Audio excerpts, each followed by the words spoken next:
Hebreos capítulo 12, vamos a leer desde el versículo 1 hasta el versículo 13, vamos a considerar versículos 4 del versículo 1 hasta el versículo 11 y vamos a considerar, vamos a leer hasta el versículo 13. Hay razón para esto, pero vamos a considerar solamente versículos 4 al 11. El tema de hoy es cómo responder bien a la disciplina de Dios. Cómo respondemos correctamente, bíblicamente, cuando Dios nos disciplina. Dice la palabra de Dios así: por tanto nosotros también, teniendo en derredor nuestro tan grande nube de testigos, despojémonos de todo peso y del pecado que nos asedia y corramos con paciencia la carrera que tenemos por delante, puestos los ojos en Jesús, el autor y consumador de la fe, el cual, por el gozo puesto delante de él, sufrió la cruz, menospreciando el oprobio, y se sentó a la diestra del trono de Dios. Considerad aquel que sufrió tal contradicción de pecadores contra sí mismo, para que vuestro ánimo no se canse hasta desmayar.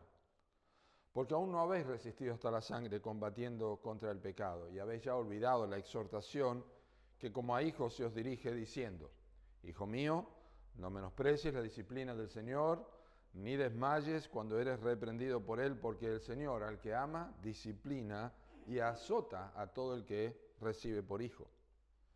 Si soportáis la disciplina, Dios os trata como a hijos, porque ¿qué hijo es aquel a quien el Padre no disciplina? Pero si se os deja sin disciplina, de la cual todos han sido participantes, entonces sois bastardos y no hijos. Por otra parte, tuvimos a nuestros padres terrenales que nos disciplinaban y los venerábamos. ¿Por qué no obedeceremos mucho mejor al Padre de los Espíritus y viviremos?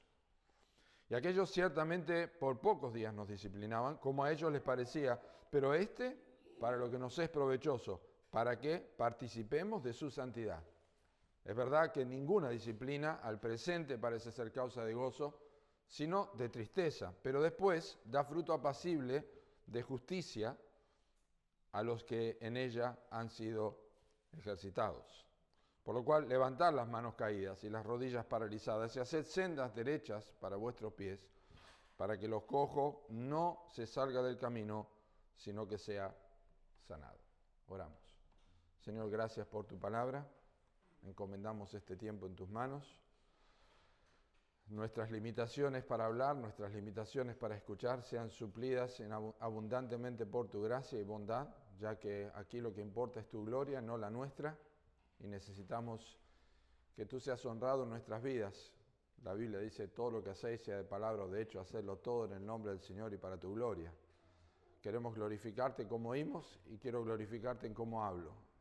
Pedimos también que el Evangelio pueda ser visto, percibido en esta porción de tu palabra y nos ayudes a tal fin. Te honramos, te bendecimos porque has engrandecido tu nombre y tu palabra sobre todas las cosas. Nos apegamos a ti, Señor, y nos apegamos a tu palabra para que ella nos instruya y nosotros te honremos por la respuesta que demos. En el nombre de Cristo Jesús. Amén. Durante el mes de septiembre, que ya termina, este es el último domingo, hemos estado considerando el tema de la disciplina en la iglesia, que es lo que la Biblia enseña sobre la disciplina. Y un tema que tiene que ver con la disciplina en la Biblia es también la forma que Dios nos disciplina a nosotros, que no es directamente relacionado con la disciplina eclesiástica, pero está dentro del tema de la disciplina y no lo podemos pasar por alto, porque de hecho va a incluir algo que nosotros conocemos como lo que ocurre dentro de la iglesia cuando la palabra de Dios no es obedecida. Pero una verdad que atraviesa todo el tema de la disciplina, que tenemos que recordar, es que la disciplina de Dios no es punitiva, sino correctiva. La disciplina se ejerce sobre los hijos de Dios, como lo hemos leído recién en el pasaje. Pero la disciplina de Dios y la disciplina que la iglesia ejerce con la autoridad de Dios sobre los miembros de la iglesia que están en pecado, en falta, no debe ser punitiva, sino que busca corrección, debe ser correctiva. Es decir, la restauración, el regreso en la voluntad de Dios al estado original, como también aprendimos el domingo pasado, un hueso que es corregido, que es puesto en su lugar, o como las redes de los discípulos que las remendaban, no solamente volver al estado original de la persona que está en cuestión, pero también es una ganancia. Has ganado a tu hermano. Es una ganancia para la iglesia, es una ganancia para el cuerpo de Cristo, es una ganancia para cada una de nuestras vidas cuando una persona es corregida. Pero también el asunto de la disciplina tiene que ver con el trato directo de Dios con sus hijos, que es lo que vamos a ver ahora. Y en este sentido, lo que vamos a recordar y aprender es que Dios mismo es quien se encarga de ejecutar la disciplina o llevar adelante la disciplina en nuestras vidas como cristianos, porque tenemos una relación filial con Dios. Somos hijos y Él es nuestro Padre. Y eso necesariamente hace que nosotros entendamos el porqué de la disciplina de parte de Dios. No es posible no entenderlo, no es posible no tenerlo en cuenta. De manera que también Dios usa la disciplina como cualquier padre debería usarla o administrarla con sus hijos. Esto es lo que debe ocurrir. Y no estamos hablando de una paliza, aunque también se incluye, como todos los que estamos aquí, probablemente la hemos tenido. Pero no estamos hablando solo de eso, porque aprendimos que la disciplina tiene que ver con instrucción. Eso es lo que significa la palabra disciplina. De hecho, Pablo la usa en 2 de Timoteo 3, cuando dice que toda la escritura es inspirada por Dios y es útil para enseñar, para redarguir, para corregir, para instruir. Eso es disciplina en justicia. Entonces, la disciplina de parte de Dios nos ayuda, nos protege, nos prepara, pero cualquier padre la debe administrar y Dios la debe administrar con nosotros. Y básicamente lo que ocurre cuando se habla de la disciplina de un padre a un hijo, tiene que ver con tres áreas, tiene que ver con el castigo, tiene que ver con una prevención y tiene que ver con una educación. Esas tres cosas están presentes, el castigo, la prevención y la educación. No nos gusta la palabra castigo, pero vamos a ver qué significa en la vida del cristiano. El castigo de Dios para con sus hijos no es un juicio. El juicio de Dios sobre sus hijos ya fue ejecutado sobre la persona de Cristo. No hay ninguna condenación para los que están en Cristo Jesús. Y cuando hablamos de castigo, lo hemos leído acá, el azote, no estamos hablando de condenación al infierno, no estamos hablando de condenación del pecado legalmente. Eso ocurrió en la cruz. Cristo ya pagó nuestra deuda. Y es muy importante entender esto porque muchas veces los cristianos, cuando no estamos con solvencia en las Escrituras, cuando no entendemos nuestra posición en Cristo y pasan cosas donde entendemos que Dios está instruyéndonos o disciplinándonos, muchas veces pasa por arriba como un pájaro el pensamiento de no debo ser hijo de Dios, no debo ser hija de Dios por lo que me está pasando. Pero la realidad es que el castigo es parte de los padres hacia sus hijos y es también parte de lo que Dios hace con nosotros. No hay condenación para los que están en Cristo Jesús. Yo quiero compartir de estas tres cosas, antes de entrar en el texto, unos pensamientos que no son propios, pero quiero simplemente la idea que quiero compartir, la detallé yo aquí, pero no son propios y creo que van a ser útiles en este punto. Cuando hablamos de castigo, pensamos en personas como el rey David. Dios castigó al rey David en su vida. Tendría que haber muerto David, porque el adulterio en Israel era motivo de apedreamiento, pero David no murió. Pero Dios castigó a David por su pecado con Betsabé de adulterio y por su homicidio al esposo de Betsabé, el soldado Urías. ¿Recuerdan la historia? 2 de Samuel, capítulo 11. Sin embargo, la vida de David después de su pecado nunca fue igual. Lo hemos estado leyendo nosotros en las historias, no, lo vamos a leer en las historias de la lectura bíblica más adelante, pero nunca fue igual. Y la realidad de esto lo muestran algunos salmos que escribió, especialmente el Salmo 32 y el Salmo 51. Son dos salmos que reflejan que la vida de David recibió un castigo y no volvió a ser igual.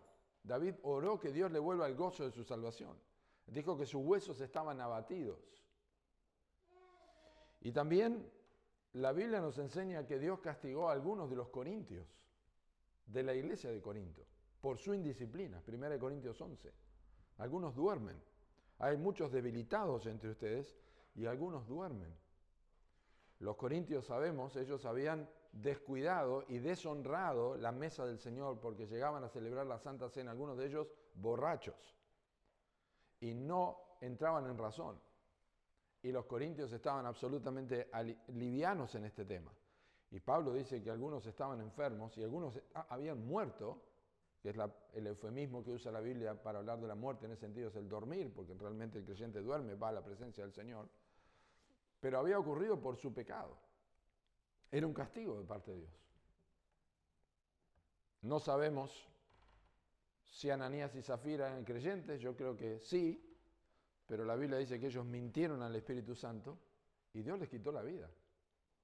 Ananías y Zafira, con 2 horas de diferencia, o 3 horas. La segunda cosa que Dios hace con la disciplina es la prevención. Nosotros lo entendemos esto porque no les permitimos o no les hemos permitido a nuestros hijos ciertas cosas, no porque hayan hecho algo mal, sino porque queremos prevenirles. No vayas a tal lugar o no te juntes con tal persona, el chico quiere hacerlo, el hijo quiere, pero ¿por qué no? Porque les estamos previniendo de esto. Y aunque duele, hace bien. Por ejemplo, en el caso de Pablo, Dios, dice la Escritura, envió un mensajero de Satanás que lo abofetea, un aguijón en la carne, para que no se exaltara sobremanera. Pablo había tenido exaltación, aparentemente, pero para que no ocurriera más, Dios previno en la vida de David a través de una disciplina que era un aguijón en la carne, que no sabemos lo que es, de qué forma. Algunos piensan que era realmente algo demoníaco o una opresión demoníaca, otros piensan que era algo del cuerpo. La cuestión es que él estaba debilitado. Y a través de esa prevención, Pablo aprendió en la disciplina que Dios era todo para él, que en su debilidad Dios era poderoso en su vida y prefirió esta disciplina de prevención. Le hizo bien y era necesaria. El poder de Dios a través de esta disciplina preventiva se perfeccionó en la vida del apóstol Pablo. Y cosas pueden pasar en nuestras vidas, tanto en el aspecto de salud o económica, que pueden ser, cómo no, una prevención de Dios para usar algo en nuestras vidas que quiere enseñarnos. Nos previene a través de una enfermedad, de una salud, un viaje, una compra, una situación familiar, porque tenemos un problema de salud o una situación económica que nos impide hacer aquello que íbamos a hacer, y finalmente descubrimos que Dios estaba poniendo su mano sobre eso. Y finalmente, la disciplina tiene que ver con la educación. El salmista, quien haya escrito el Salmo 119, sea David o sea Esdras, quien sea, él dijo: bueno me es haber sido humillado para que aprenda tus estatutos. Y luego dice en versículo 67, en versículo 71 dice: antes que yo fuera humillado, andaba descarriado, pero ahora guardo tu palabra. O sea, la humillación en la vida de este hombre le sirvió. Es bueno, dice, que yo haya sido humillado. Es bueno porque antes yo andaba descarriado, mas ahora guardo tu palabra. Tenemos el caso de Job, que Job no entendía nada. Nosotros tenemos la historia de Job, es fácil leer ahora Job, el capítulo 1, y decir, bueno, yo sé cómo va a terminar, pero Job no tenía esta idea. Sin embargo, la vida de Job recibió educación a través de su prueba y su situación. Lo sabemos porque al final él confesó y dijo: yo te había escuchado de oídas. O sea, la idea que tenía de Dios era de oídas, pero ahora mis ojos te ven. O sea, yo he sido educado en tener un conocimiento de Dios distinto del que tenía antes de tener este problema. Y eso enseñó a Job. Y también los amigos de Job fueron educados a través de la aflicción de Job, porque ellos fueron enseñados. De hecho, Job al final tuvo que orar por ellos.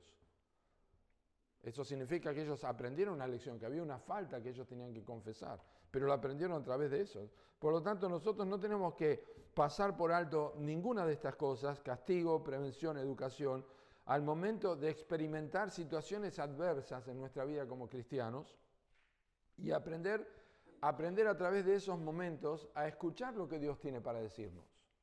Dios tiene algo para enseñarnos. Principalmente Dios nos habla por su palabra siempre, pero también nos habla a través de circunstancias que eventualmente van a derivar en algún texto de la Escritura que va a traernos consuelo, y vamos a entender que Dios estaba hablándonos a través de esa situación.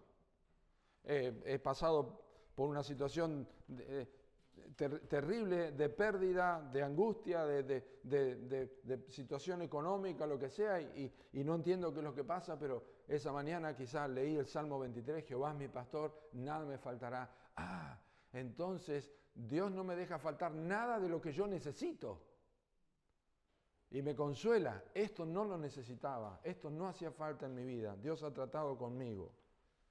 Siempre la Biblia será el indicador final que aclare cualquiera de nuestras dudas, no las circunstancias porque varían, pero Dios usa las circunstancias. Y pensando en estas cosas, vamos a abordar el asunto sobre la manera en cómo debemos responder correctamente cuando Dios disciplina nuestra vida. Y el pasaje que nosotros leímos contiene puntualmente todo lo que nosotros necesitamos en su contexto para poder llevar adelante lo que es el proceso de la disciplina de Dios o instrucción de Dios para nuestras vidas. Ahora, yo necesito darles un breve contexto de Hebreos capítulo 12, del libro de Hebreos, muy rápidamente. Las personas, nosotros no sabemos quiénes eran, el autor los conocía muy bien y sabía que ellos tenían conocimiento especialmente del Pentateuco, sabía que tenían conocimiento de Moisés, de Aarón, del tabernáculo, de las ofrendas. Todo lo que vemos en el libro de Hebreos nos hace pensar, nos da a entender que ellos no eran ignorantes en cuanto, por lo menos, el Pentateuco, los primeros 5 libros de la Biblia. Pero estas personas que conocían el Antiguo Testamento se habían convertido al judaísmo, se habían convertido al cristianismo, estos hebreos. Y por convertirse al cristianismo, muchos comenzaron a tener persecución. Algunos estaban presos, algunos estaban siendo injuriados, estaban en situaciones adversas muy difíciles, y algunos de ellos comenzaron a pensar, quizá, mirá lo que nos está pasando, porque nosotros dejamos el judaísmo, dejamos el templo de adorar y pensar en la ley de Moisés, y ahora estamos siguiendo a este Cristo. ¿Quién sabe si Cristo es lo que debemos hacer? Entonces el escritor de Hebreos obviamente se dedica a través de toda la epístola a mostrarles que Cristo es superior a los ángeles, es superior a Moisés, es superior a Aarón, es superior al tabernáculo, es superior a las ofrendas, es superior a todas las cosas. Y hace advertencias a través de toda la carta. Porque lo que tenemos que entender es esto, que los hebreos que recibieron la carta, no sabemos si todos eran creyentes. Probablemente algunos no eran creyentes. Pero eso es como cuando un pastor está predicando en una iglesia. No puede asegurar que todos sean cristianos. Y da advertencias. Al que le queda el saco, que se lo ponga, ¿verdad? Entonces, hay advertencias a través de todo el libro de Hebreos. Advertencias a no abandonar el camino, a no dejar de seguir a Cristo, a no dejar de aprender. Y estas presiones, estas tentaciones a abandonar el cristianismo y regresar al judaísmo hicieron que el escritor llegara a este punto del capítulo 12 para que ellos entendieran que la decisión que tomaron era la decisión correcta y que seguir a Cristo podría ser contraproducente para muchos, pero realmente era lo que tenían que hacer. Tenían que seguir al Señor Jesucristo. Y es normal que ante problemas nosotros nos preguntemos, como los hebreos se preguntaran, si está bien o estamos haciendo las cosas bien y si realmente el cristianismo que estamos siguiendo es el que hace falta o es el que estamos confesando. Pero la verdad es que Dios utiliza circunstancias humanas para disciplinar a los que ama.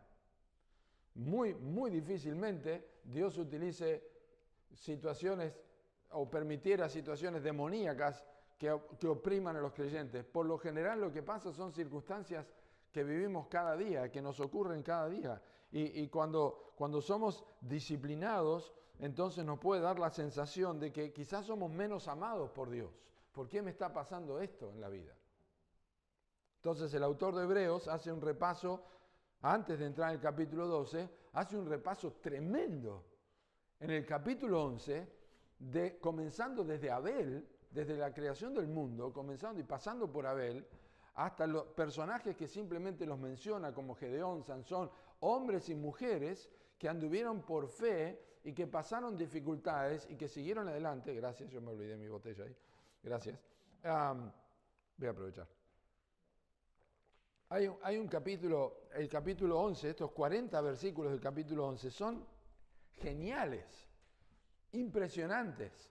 Están allí para que entendamos algo importante. Yo no vamos a leer, por supuesto, el capítulo 11, pero quiero que observen cómo termina el capítulo 11 y cómo empieza el capítulo 12. Estamos viendo el contexto. Capítulo 11 termina, y aunque todos estos personajes que vivieron por fe, aunque todos estos aunque alcanzaron buen testimonio mediante la fe, no recibieron lo prometido, aunque alcanzaron buen testimonio mediante la fe, no recibieron lo prometido, proveyendo Dios alguna cosa mejor para nosotros, para que no fuesen ellos perfeccionados aparte de nosotros. Observen que el capítulo termina hablando de ellos y nosotros. Pero, y todo el capítulo 11 son indicativos. Los indicativos son señales. Mira este, mira este, mira este, mira este, mira este, mira aquel otro, mira aquel otro. Son indicativos, indican. Mira lo que pasó con Abraham, con Sara, con este. Son todos indicativos. Pero cuando llegamos al capítulo 12 ya no es ellos y nosotros, sino es nosotros y ellos. Observen lo que dice.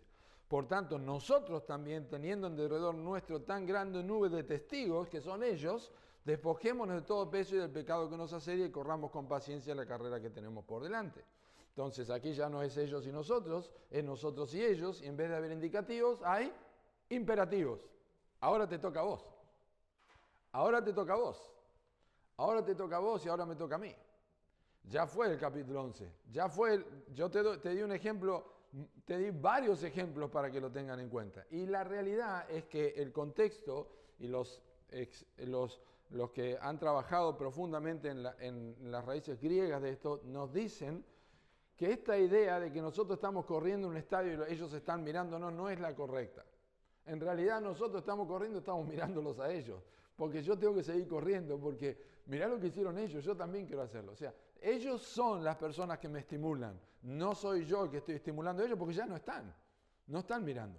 Así que es interesante eso. Pero bueno, dijo un autor llamado William Lane, ellos eran testigos del carácter, los hebreos, eran los que estaban recibiendo la carta, eran testigos del carácter y la validez de una fidelidad comprometida cuyas vidas proporcionan evidencia para las generaciones subsiguientes de las posibilidades que trae la fe en las pruebas, con la referencia explícita a la presencia de una multitud de testigos. Entonces el escritor afirma indirectamente, una vez más, que la Escritura le habla con una voz viva a los creyentes a todas las épocas. Eso es lo que está diciendo. Lo que está haciendo en Hebreos capítulo 12 está diciendo, ustedes también tienen que acordarse de la Escritura, ya que conocen el Antiguo Testamento, piensen en la Escritura como la Escritura nos enseña que las personas que sufrieron pasaron disciplinas y sufrimientos correctivos de parte de Dios o preventivos que son para nosotros un ánimo. Pero cuando llega el capítulo 12 dice, ¿tienen ejemplos? Sí, pero el mayor ejemplo de todos es Cristo. El mayor ejemplo de todos es Cristo, puestos los ojos en Jesús. El mayor ejemplo es Cristo, porque Él padeció injustamente. Las cosas que le pasaron a Abraham, a Moisés, a Gedeón y a todos los demás eran menos de lo que merecían. Porque Jesús padeció sin merecerlo.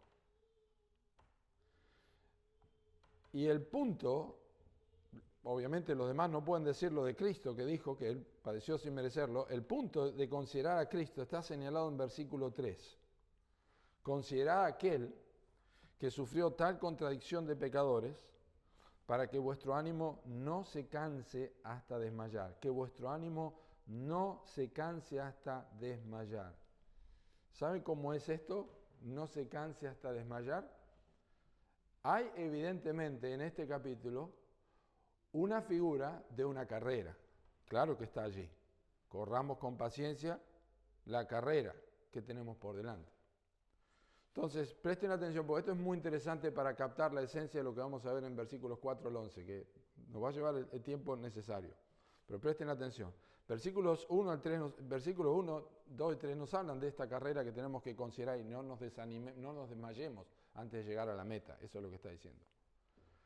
Luego comienza en versículo 4 hasta el versículo 11 todo lo que vamos a ver sobre la disciplina, pero en versículo 12 dice, ¿entendiste lo que te dije? Bueno, levantar las rodillas caídas, las rodillas paralizadas, las manos y hacer senda para el hecho porque tenemos que correr adelante. O sea, realmente versículos 12 y 13 termina el argumento que comenzó en versículos 1, 2 y 3. Esa es la idea. Correr con paciencia nos dice en versículos 1 al 3, y luego en versículos 12 al 13, por eso lo leímos, nos está diciendo que tenemos que correr la carrera, pero con un compromiso renovado. Y el argumento intermedio, versículos 4 al 11, tiene que ver con las cosas que nos ayudan a responder bien al trato de Dios con nosotros para llegar a la meta. Porque entre que nosotros queremos correr con paciencia y entre que levantamos las rodillas paralizadas y las manos caídas, hay un proceso en el medio que nosotros a veces no llegamos a entender y lo necesitamos para ponernos de pie y seguir. Y eso es el trato de Dios que Dios tiene con nuestras vidas. Porque muchas veces estamos por desmayar antes de llegar a la meta. No es lo que presenta aquí, no es una carrera de velocidad. Es una carrera que se llama de resistencia. La carrera de resistencia, y Mariano acá sabe y Mario también, los que han corrido, saben que la carrera de resistencia no es carrera de velocidad. La carrera de resistencia es llegar a la meta. La semana pasada que fui con mi hijo Lucas a San Martín, yo ya estoy empezando a caminar, a correr un poco, así que bajé de la casa de José Cardoso hasta abajo, son 100 metros de altura, dando vueltas los que conocen allá, y llegué hasta allá abajo, y después dije, voy a volver trotando. Son 2,5 kilómetros, de 0 a 100. Y yo les digo la verdad, la única cosa que me mantuvo para llegar es, yo no puedo fallar, yo no puedo fallar, yo no puedo fallar. Yo tengo que llegar, yo tengo que poder hacerlo, yo tengo que llegar con prudencia y finalmente llegué, casi me muero, pero no me morí. Pero el pensamiento de resistir para mí es muy importante. Y yo les digo la verdad, son una de las cosas que me ayudan a mantenerme en el ritmo cuando estoy corriendo a mi edad. Necesito llegar, yo puedo hacerlo y tengo que hacerlo. Y esa es la idea que está diciendo, yo no me tengo que desmayar, no tengo que desmayar, yo tengo que llegar. Y yo tengo una razón, y esta razón es Cristo, está esperando en la meta. Considerad aquel que sufrió tal contradicción de pecadores contra sí mismo, para que vuestro ánimo no se canse hasta desmayar. Él ya llegó a la meta, es el autor y el consumador de la fe. Él está allí, Él lo padeció, Él escogió la cruz en lugar del gozo de pasar por alto la cruz, es lo que explica el versículo. Entonces, ¿qué pasa entre medio? Dios trata con nosotros, Dios nos entrena, Dios trabaja en nuestras vidas. Entonces, ahora sí, vamos a ver 3 cosas aquí, cómo nosotros debemos responder bien cuando Dios nos disciplina. Número 1, versículos 4 al 5, reaccionando adecuadamente. Tenemos que reaccionar adecuadamente. ¿De qué forma tenemos que reaccionar? Observen, en primer lugar, tenemos que recordar la palabra de Dios. Dice el versículo 4, versículo 4 dice, aún no habéis resistido hasta la sangre combatiendo contra el pecado. Recordar que nunca recibimos lo que merecemos, esa es la primera cosa. La primera reacción es que debemos recordar que nunca recibimos lo que merecemos.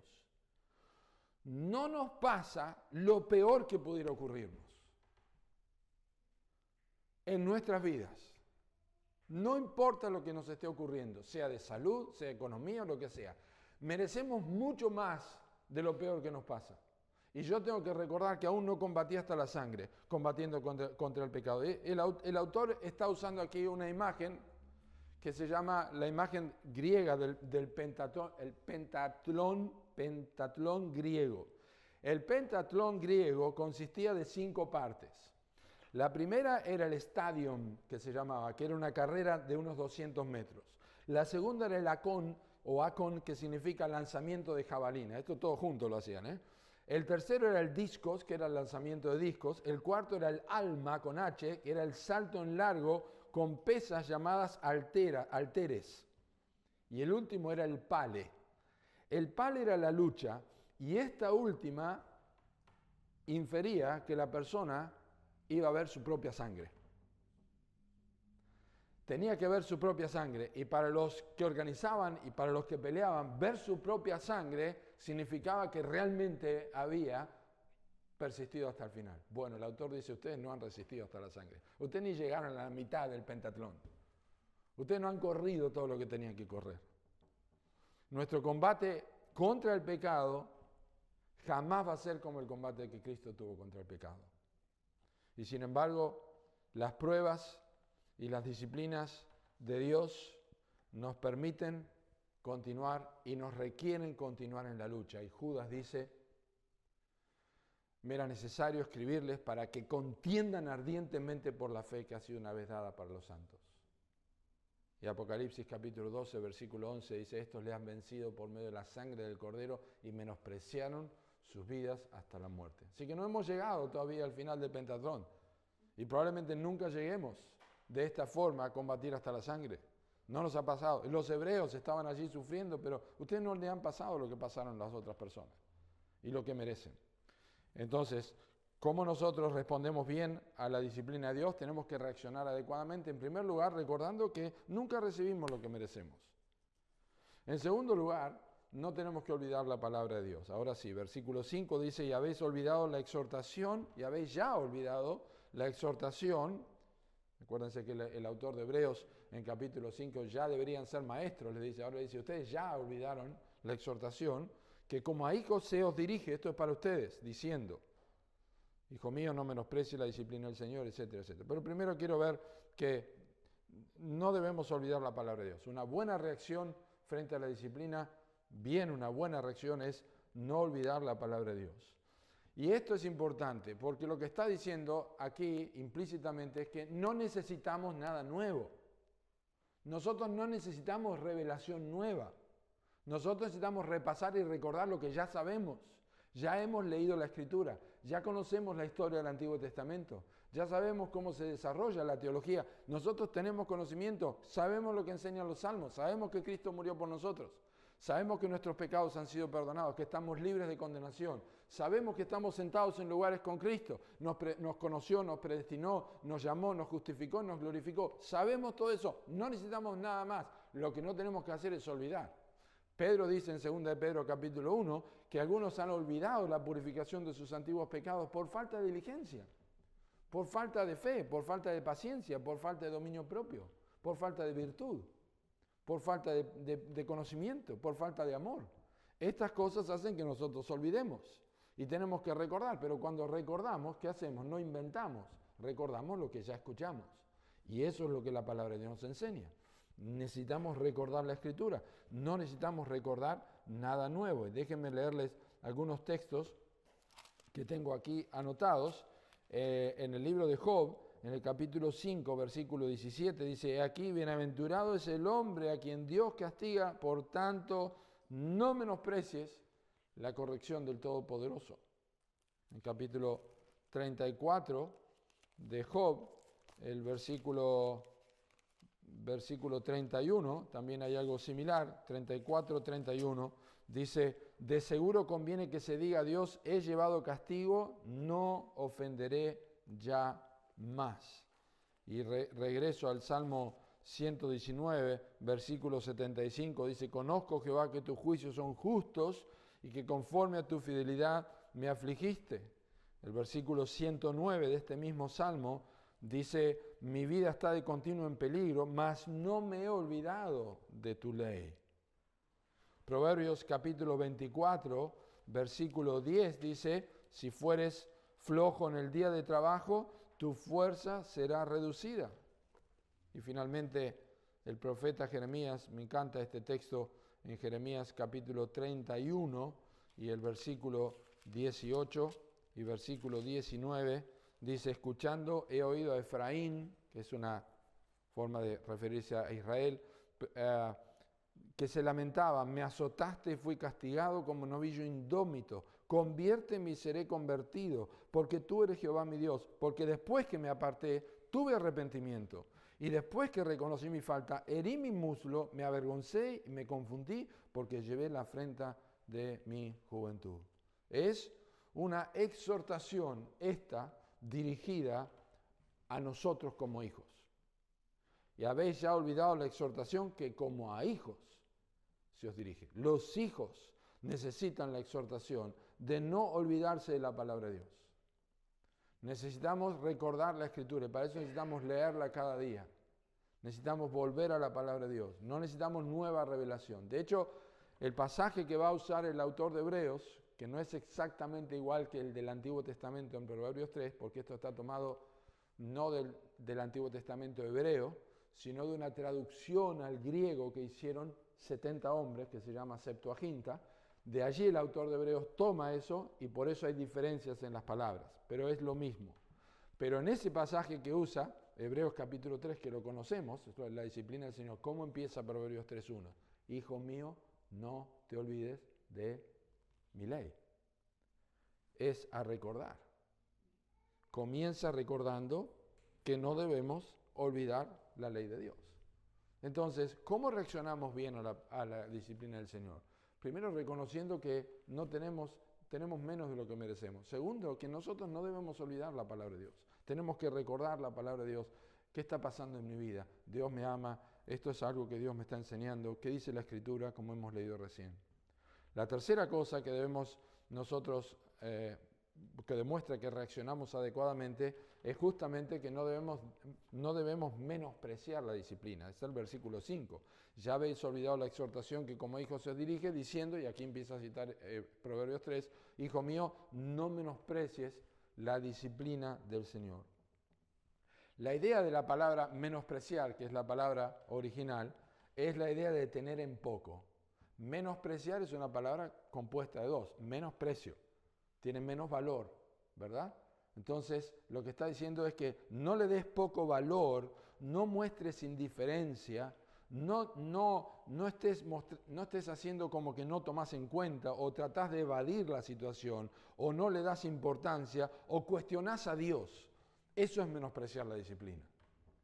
Básicamente cuestionar a Dios, básicamente mostrar indiferencia, no tomarlo en cuenta, no estar prestando atención cuando uno está siendo disciplinado o está atravesando por un proceso educativo o preventivo de parte de Dios o de castigo de parte de Dios. Estamos menospreciando. Es decir, la tentación es poner la atención en la experiencia que Dios nos está haciendo pasar, en vez de poner la atención en el Dios que permite la experiencia por la cual nos está haciendo pasar. Dijo un hombre, ¿por qué mirás por encima del muro? Alguien le preguntaron, ¿por qué mirás por encima del muro? Porque no puedo mirar a través del muro. Tengo que mirar por encima.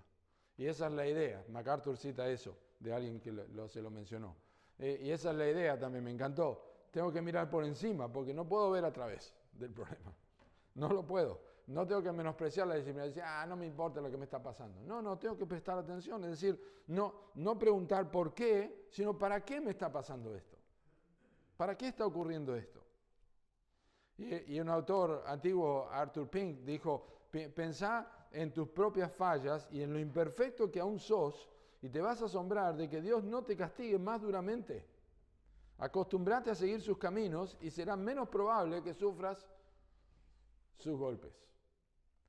Esa es la verdad. Y cuanto más apretamos, más se ahorca, más se aprieta la soga, ¿no? Cuanto más tiramos, más se aprieta. Dejá y mantenete al tanto. Si vas más rápido, se te va a apretar el lazo. Así que mantenete al ritmo que Dios quiere que te está enseñando en tu vida. Pero no menosprecies lo que Dios está haciendo. No menosprecies. Como decimos a nuestros hijos, ¿seguís hablando? Más te va. ¿Seguís menospreciando la disciplina? ¿Seguís hablando? 1 hora más. 2 días más sin salir. 3 días más sin salir. ¿Por qué? Porque menosprecia la disciplina, no estás atendiendo, no debes hacer eso.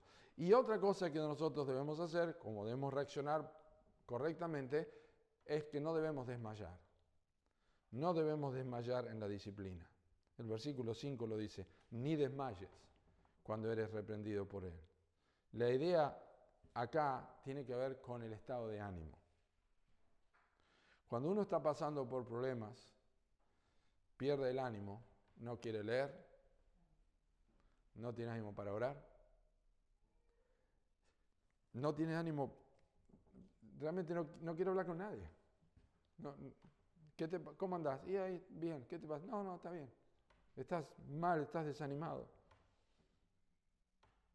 Y en lugar de aflojar, que es la palabra griega, en lugar de aflojar, esa es la idea de desmayar, aflojar, que es lo que pasa cuando uno está llegando a la meta y dice, no, hasta acá llegué, no doy más, y se afloja directamente, y es una cuestión mental de la voluntad, del cuerpo, todo, en ese momento se apaga la luz y ya no corres más, no quieres saber más nada.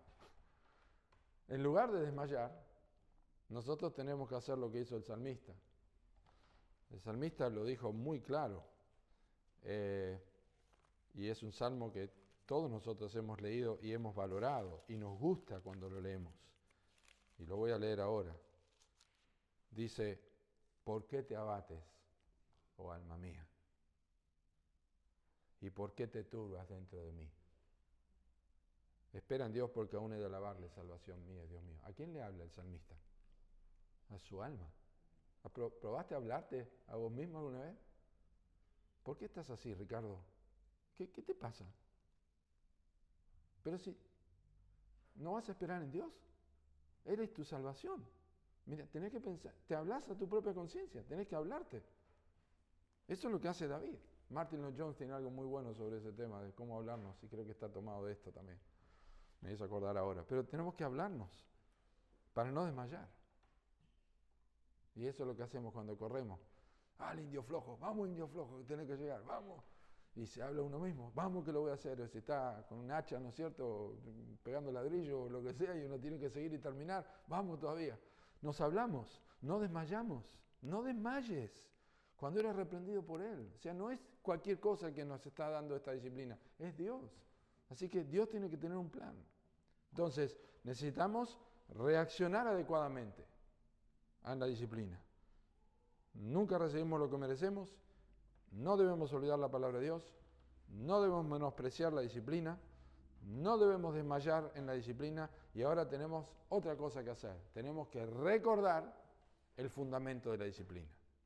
No solamente debemos reaccionar adecuadamente, pero tenemos que recordar el fundamento de la disciplina. Y de eso nos hablan los versículos 6 al 8, que vamos a ver ahora. ¿Qué es lo que tenemos que recordar del fundamento de la disciplina? Que Dios nos disciplina porque nos ama.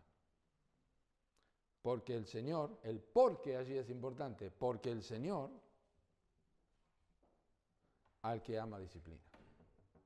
Disciplina. La disciplina se usa para describir la actividad dirigida al sustento y entrenamiento moral y espiritual del niño con el fin de influir en la voluntad consciente y la acción del niño. Lo voy a repetir. Cuando hablamos de disciplinar a nuestros hijos, se usa esta palabra para describir la actividad que nosotros hacemos con nuestros hijos dirigida a sustentarlo y entrenarlo moralmente, entrenarlo espiritualmente en su vida, con el fin de que su voluntad sea influenciada en una acción consciente de lo que está haciendo. Mi papá me enseñó esto y gracias que mi papá me enseñó a mi mamá esto, ahora yo tengo esta forma de vida o esta conducta. Y esto no es solamente una razón para no menospreciar la disciplina y no desmayar frente a ella, sino también es una evidencia de nuestra relación con Dios.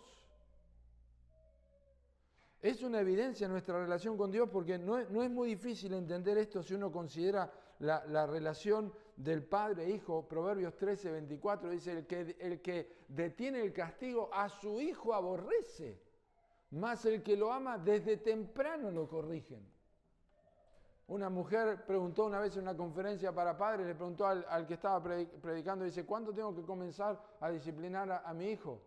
Y el hombre le preguntó, ¿cuántos años tiene su hijo? Tiene 2 años, lleva 2 años de atraso. 2 años de atraso, porque desde temprano lo corrige. Es la disciplina. Pero solamente la fe puede aceptar esto. Solamente la fe puede aceptar que Dios está amándome a mí cuando me está disciplinando, porque en muchas oportunidades no entendemos lo que nos está ocurriendo cuando Dios nos disciplina. No lo entendemos. Todos hacemos esa pregunta. ¿Cómo es que me está pasando esto a mí? ¿O por qué me está pasando esto a mí? Yo voy a dar 2 ejemplos de una persona, una mujer que hoy no está en los caminos del Señor. Yo estaba al lado de ella, era miembro de nuestra iglesia en Buenos Aires. Y en la mañana que encontró a su padre ahorcado, se colgó. Ella salió y delante mío mi esposa levantó el puño al cielo y dijo, ¿por qué Dios? Y ese fue el retroceso.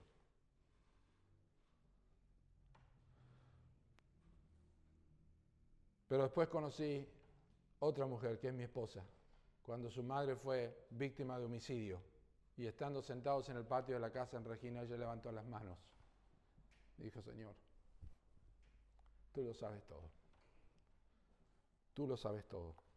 Es la disciplina, son las circunstancias, en nuestras circunstancias, que nos debe llevar a nosotros a la autoridad de las Escrituras, que nos garantiza que la disciplina, Dios nos está amando, porque dice la Escritura, mirad cuán amor nos ha dado el Padre para que seamos llamados hijos de Dios. Jeremías 31:3, con amor eterno te he amado, por tanto te prolongué mi misericordia. Y es igual que los hijos que no pueden entender el porqué de la disciplina de los padres y menos pensar que los padres los aman cuando están siendo disciplinados. Usted piensa que el niño cuando está sobre la falda y le está dando con la palita o lo que sea que le daban los padres a chancleta, cinto, o lo que todos hemos pasado por varias cosas, que está pensando que el padre le ama. No, está pensando que el padre lo odia o que la madre lo odia. Y saben que el problema es que una vez que el cristiano duda del amor de Dios, todo se vuelve oscuro y las dudas florecen como en las flores en la primavera. Cuando empezás a dudar de Dios, comenzás a pensar en esto. Por eso, libro de Judas, me encanta el versículo 21, dice, conservaos en el amor de Dios. Y las mujeres que aquí hacen conservas saben lo que eso significa. Nosotros usamos el jugo de la Santa Cena.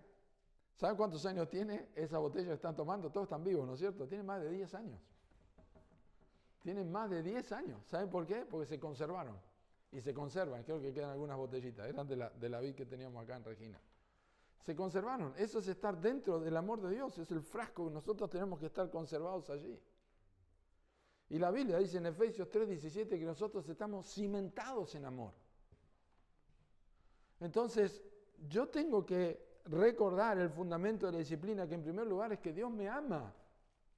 Dios me ama. Por eso me disciplina.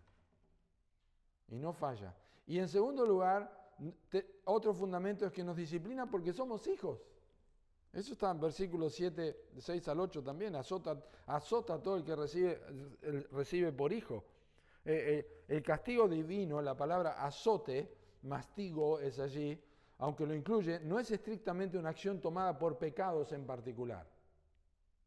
Más bien implica todo y cualquier sufrimiento que Dios ordene para sus hijos, el cual está siempre diseñado para su bien. El castigo de Dios para sus hijos está diseñado para hacernos bien, aunque nosotros no lo entendamos, y dice la Escritura así.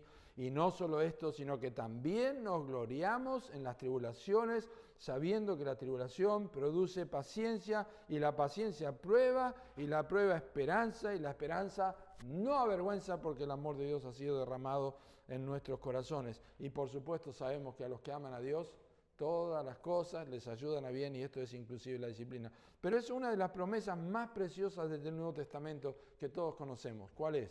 Mas a todos los que le recibieron, a los que creen en su nombre, les dio potestad de ser hechos hijos de Dios. Nadie es hijo de Dios porque toma una decisión por Cristo, porque hace una oración por Cristo. Eso no está en la Biblia. Eso de aceptar a Cristo no está en la Biblia, no importa dónde lo busquen. Lo que está en la Biblia es que nosotros debemos arrepentirnos de nuestros pecados y creer en el Evangelio. Y cuando hacemos eso, nosotros somos hijos de Dios. Es una de las promesas más claras, iniciales, que nosotros damos a conocer a las personas que se convierten. Sos un hijo de Dios, la Biblia lo enseña. Y en el pasaje de Romanos capítulo 8, donde Pablo habla de que no tenemos ninguna condenación los que estamos en Cristo Jesús, sigue escribiendo hasta llegar al versículo 14, dice, nosotros no estamos en esclavitud para estar otra vez bajo temor, sino que tenemos el espíritu de adopción, por el cual nosotros clamamos, papito mío, Abba Padre. Somos hijos de Dios y eso no puede cambiar. Y el castigo de Dios hacia nosotros incluye no solo su azotarnos, por así decirlo, por transgresiones específicas, con una intención remedial, no retributiva, por supuesto, sino también toda la gama de pruebas y tribulaciones que Él ordena providencialmente y que obran para mortificar el pecado y nutrir nuestra fe. Por eso vamos a ver al final, que esto es de un diccionario teológico, pero esto vamos a ver al final que era bueno esto. era bueno. Está preparado para nutrir mi fe porque yo soy su hijo. Y es claro que una de las indicaciones de esto también muestra nuestra actitud, como se ve en versículo 7. Si soportáis la disciplina, Dios os trata como hijos. Soportar significa quedarse en el lugar en vez de abandonarlo. El que va corriendo y soporta, se queda corriendo, no lo abandona. Sufrir con valentía y sufrir con confianza, sugiriendo perseverancia bajo condiciones penosas. Eso es soportar. Y en este sentido habló Cristo cuando dijo que las personas que abandonan no perseveran por causa de la persecución, por causa de la palabra. Mateo capítulo 13, la parábola del sembrador. Por causa de la palabra no perseveran, son perseguidos por causa de la palabra y no perseveran. O sea, la perseverancia tiene que ver con soportar, con recibir el peso y aguantar, seguir ahí. 6 veces en versículos 6 al 8 habla de hijos. 6 veces, si ustedes lo cuentan allí, hijos, 6 veces. Está enfatizando, ¿qué está diciendo el Espíritu Santo? ¡Sos hijo! ¡Sos hija! No te olvides de eso. Tenés que recordar que es el fundamento. Sos hijo de Dios, por eso te disciplina. Y para el punto que no quiere que olvidemos. Y por eso lo enfatiza con un ejemplo muy claro y hace una pregunta que es retórica. Es una pregunta que tiene respuesta, ya la sabemos. ¿Qué hijo es aquel a quien el padre no disciplina? ¿Qué hijo es aquel a quien el padre no disciplina? Porque si se os deja sin disciplina, de la cual todos han sido participantes, lo del capítulo 11, ustedes son bastardos, son hijos ilegítimos, no hijos. Ningún padre piensa largamente en disciplinar al hijo de otro. Pero todos los que somos padres y hemos visto los hijos de otro en disciplina, diríamos, yo le daría una a este, no ha pasado, yo le daría una a este, pero después se olvida, después no sigue.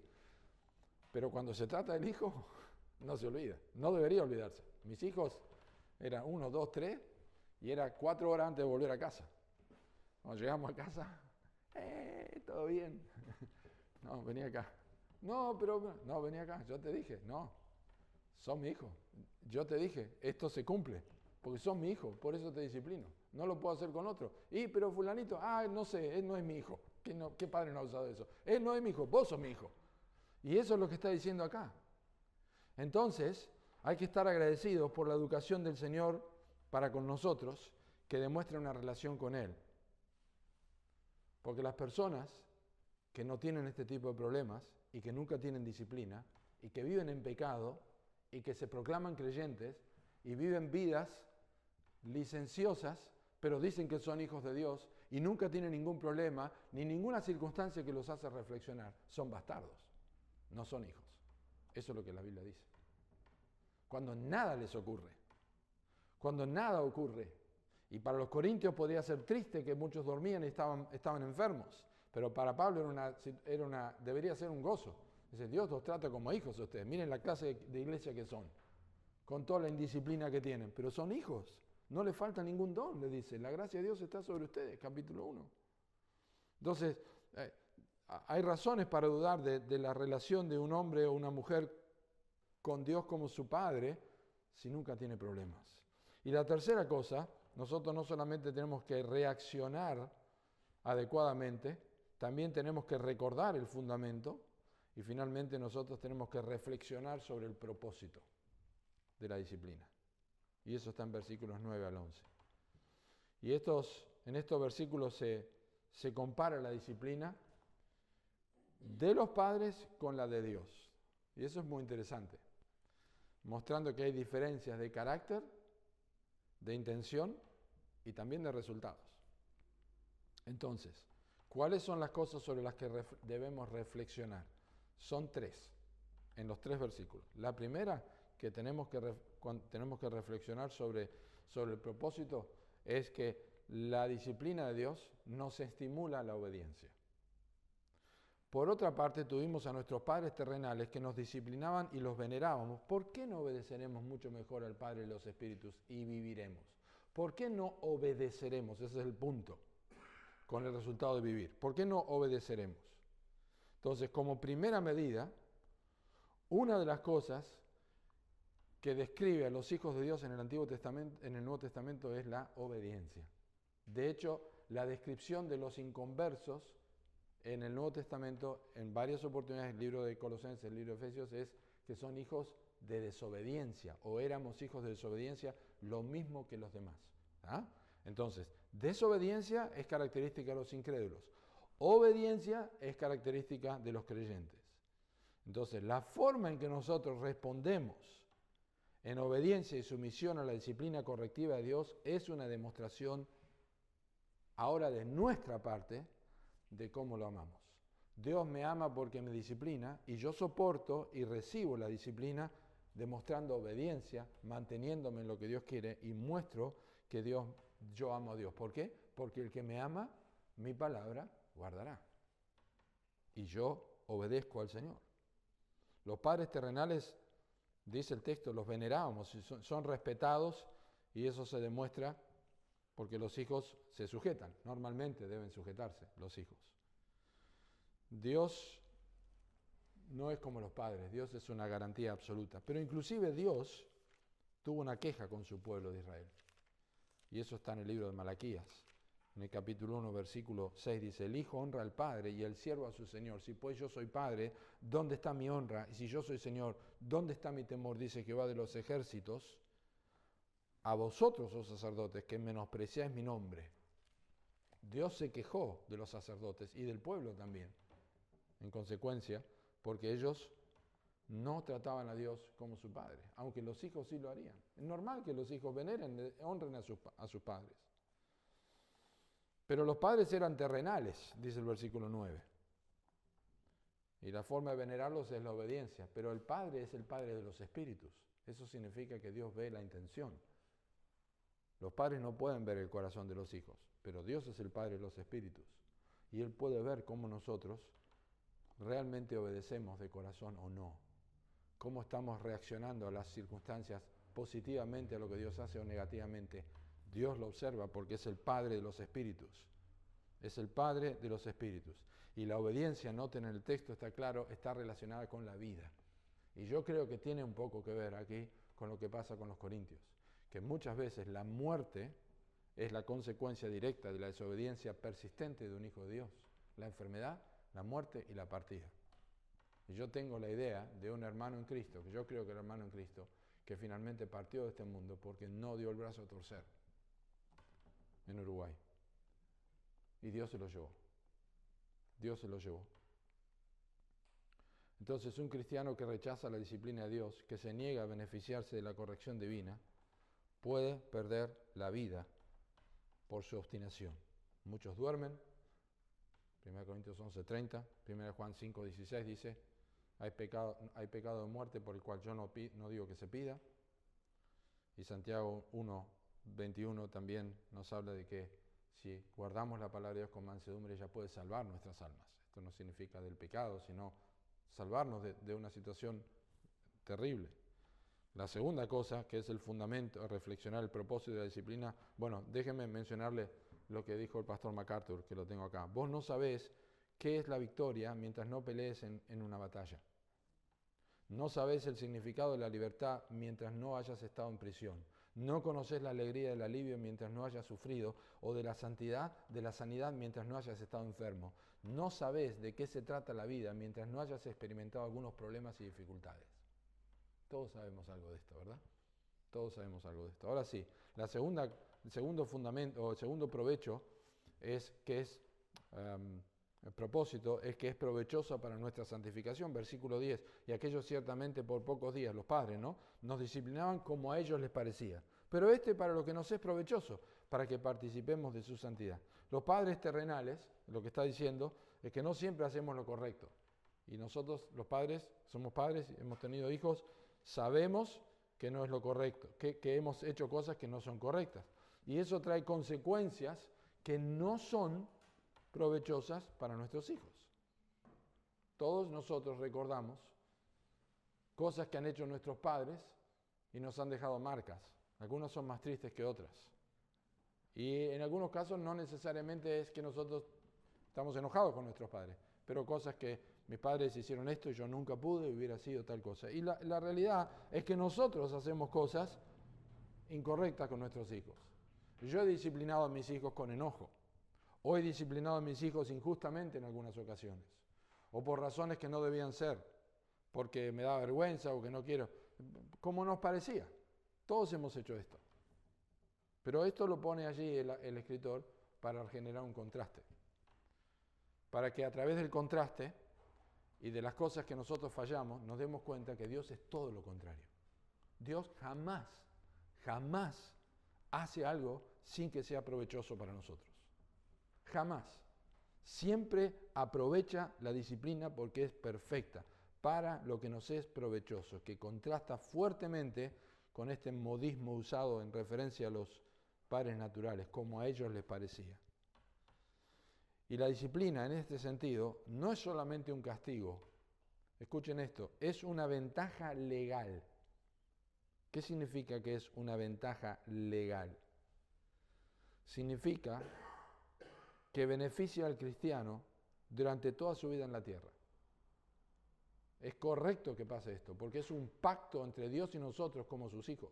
Es correcto, es legalmente correcto que lo haga, como los padres tienen derecho a hacerlo, pero Dios lo hace en forma perfecta y la meta es hacernos madurar y prepararnos para que un día compartamos su santidad, participemos de su santidad. Miren qué frase esta. Dios es santo, 3 veces santo, y dice que yo puedo ser partícipe de su santidad. Esto vuela a la cabeza a cualquiera. Pero es lo que dice el texto. Ser santo como Él es santo. ¿Por qué es legal? Porque la disciplina de Dios no es una sugerencia. Es un derecho.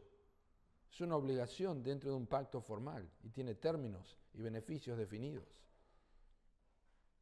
Y participar de la santidad a través de la disciplina es claramente lo que Pedro dice en 1 Pedro 1:16. Sed santos, porque yo soy santo.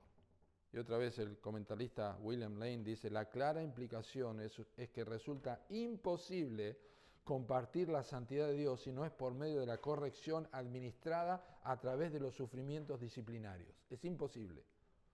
Tales sufrimientos tienen un efecto saludable, dice este autor.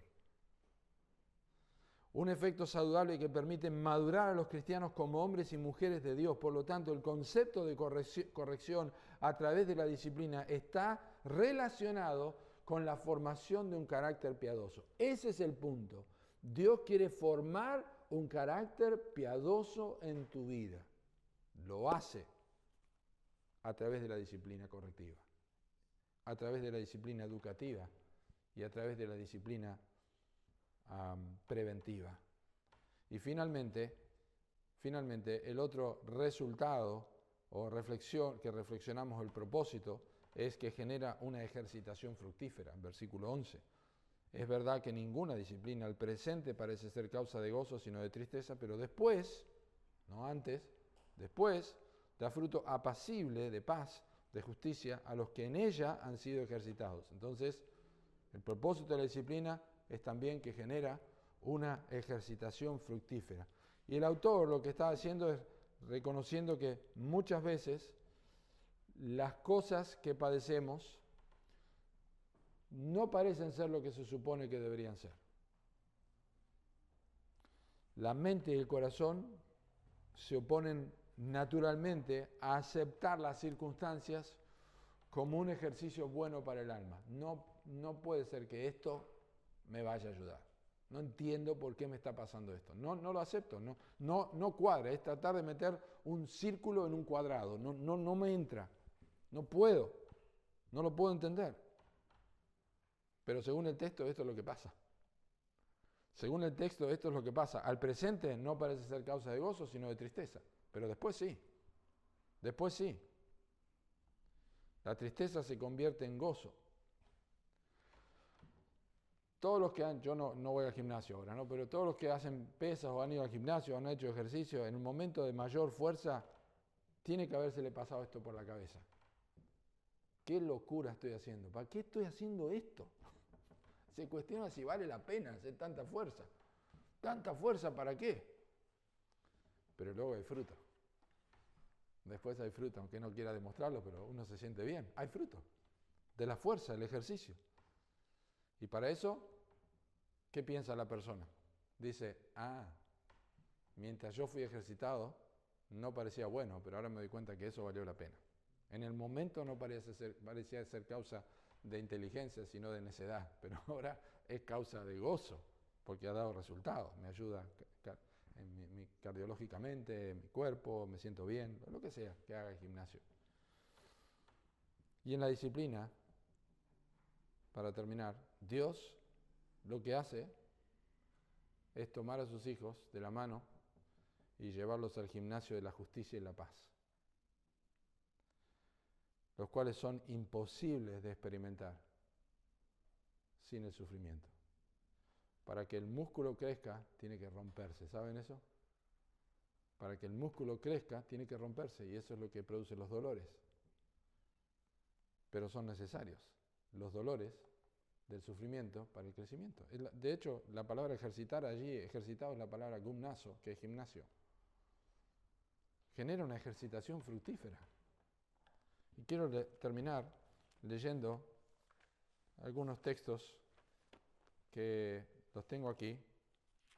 El primero es el Salmo 119, 165, dice, mucha paz tienen los que aman tu ley, y no hay para ellos tropiezo. Amar la palabra de Dios, cuando te dice que Dios te ama y que sos su hijo y te disciplina, no hay tropiezo, tienen mucha paz. Vale la pena, vale la pena. Isaías dijo en el capítulo 32, versículo 17, oh Señor Jehová, he aquí que tú hiciste el cielo y la tierra con tu gran poder y con tu brazo extendido, ni hay nada difícil, yo sabía, estaba leyendo otro texto, nada que ver, es Isaías y estoy en Jeremías, otro profeta. Isaías capítulo 32, versículo 17 dice, y el efecto de la justicia será paz, y la labor de la justicia, reposo y seguridad para siempre. Esta leve tribulación momentánea, dice Pablo en 2 Corintios 4, 17, produce en nosotros un cada vez más excelente y eterno peso de gloria.